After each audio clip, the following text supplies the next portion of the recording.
this is another automaton that I made. This one is called the Skier.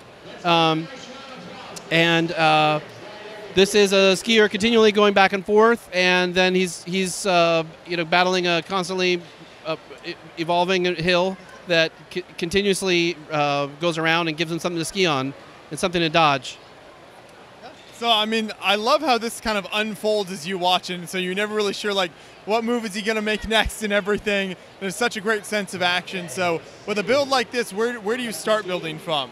This one I started with I started with the body of the skier, and also with the mechanism that is over him, that's helping him to turn his body. So he's moving. He's shifting his hips kind of side to side to have the edge of the ski present the correct way to this hill.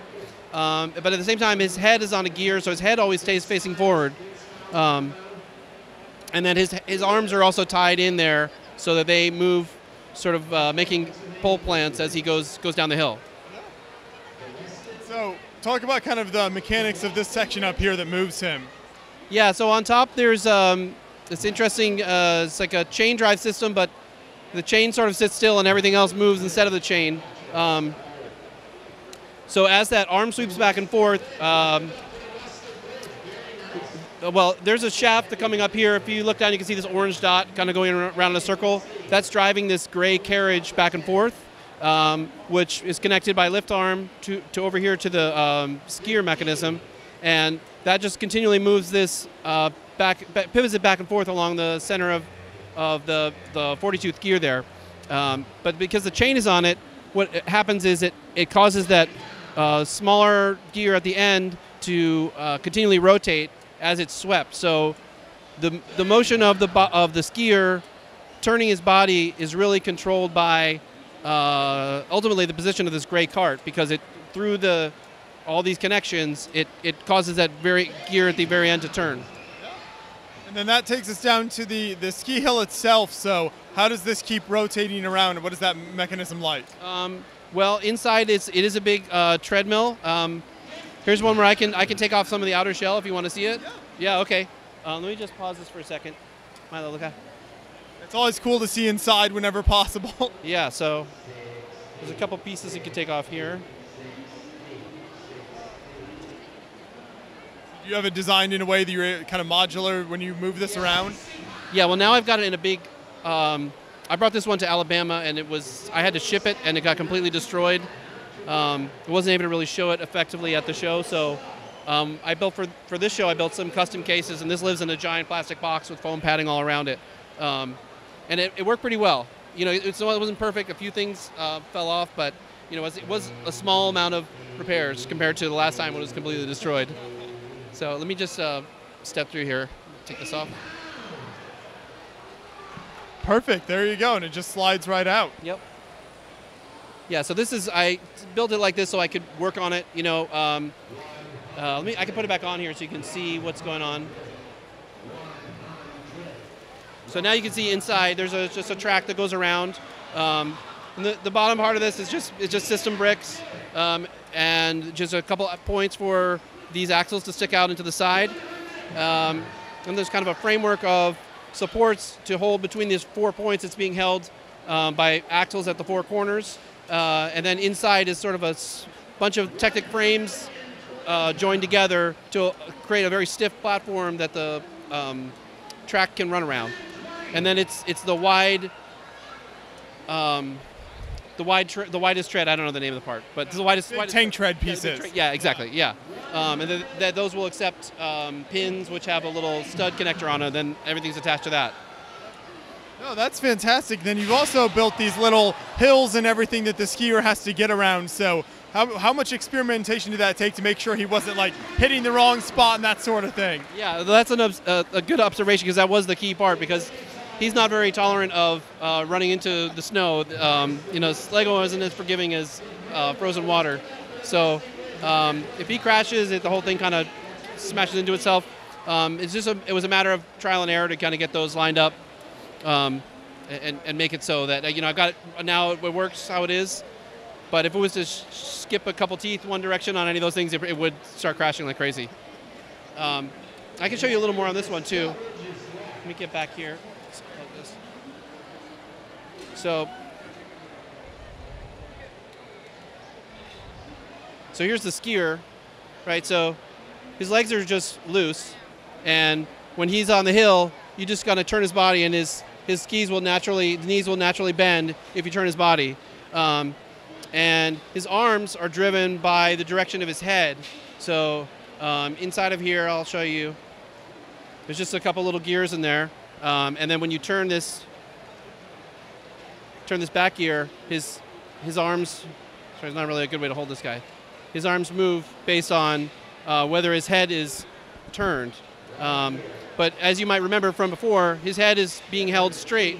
So when his body turns attached to this thing, wait, hold on a second.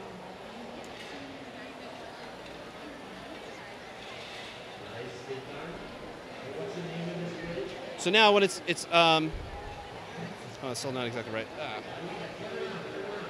Gotta get all the gears lined up properly. Exactly. So I've detached it from the drive mechanism. I can manually hold this.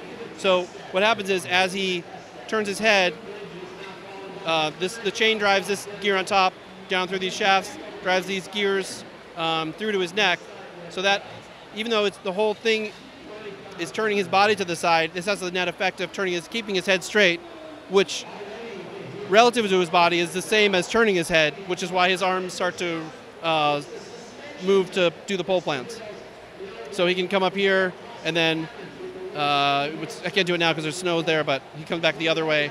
And so then there's a shaft running up the side here. There's part of the mechanism which takes the rotation of the gears and with the right ratio to get it back, so it does one rotation around, sweeping back and forth per 2 rotations of the whole entire hill. So he's got basically 2 versions of the hill he can see. I can turn it back on.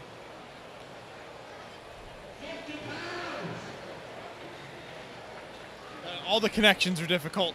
Yeah. I've invested heavily in power functions extension cables. These tables keep getting longer and longer, it seems, as I build more of these things, so just got to keep stretching the power. Well, this looks great. Excellent work once again here, and I think we've got another water-related build we'll take a look at now as well. So this is another new one for this year. This one is called the Jellyfish, and it's by my son Milo, standing next to me. This is his second original automaton that he's built, and this is one that it's a jellyfish, and we got the inspiration from just kind of checking out the pieces and like, hey, what could that be? And with the pink umbrella and the chains, started really turning into a nice-looking jellyfish. So that was kind of the inspiration of the thing, and then Milo developed all the background with the fish and the coral and those kind of things, and then we lit it from here some lights at that we got here at BrickFair. The lights really add so much to this build and creating that jellyfish kind of underwater glowing effect. Yeah, thank you. Yeah, Milo did all the light design himself, and it was nominated for a Brickie, but it unfortunately didn't win. The chains are a great idea as well for the tentacles. Yeah, that worked out really well. You kind of like hang them on anything, and it sort of gives them this sort of droopy look to them. And then I like the idea of the clear panels at the bottom, so people can kind of see the mechanics of it. Yeah. So this one, thank you. This one works off of some of the newer gears. There's a big plate gear on the bottom, and what that is driving around the base of the pole that's connected to the jellyfish. And that pole goes through a hole in the center of the sand, kind of up behind the coral there. And the hole is in the same place all the time. But as that gear moves the bottom of the long pole around, it sort of sweeps the top part of the pole in a mirrored sort of cone, like a conical sweep that's happening, that the jellyfish is going in. And then also it has another component that moves it up and down slightly, while that's happening, and the two of those motions combined together give this sort of like random floaty sort of looks a little bit like uncontrolled, which is kind of how jellyfish are. So well, this is really great work here, Milo, and fantastic work on all of these builds you have on display here. I love to see all the movement, and I'm sure the public gets a lot of joy out of this as well. Yeah, thanks very much. Yeah, we've had a great show. People have been very receptive, and as always, it's a huge honor to be interviewed by Beyond the Brick. I mean, you guys have been doing this forever, and to be singled out to want to hear what we've done in our builds, it's flattering. So thank you. I look forward to seeing more in the future. Keep up the good work. All right, thanks.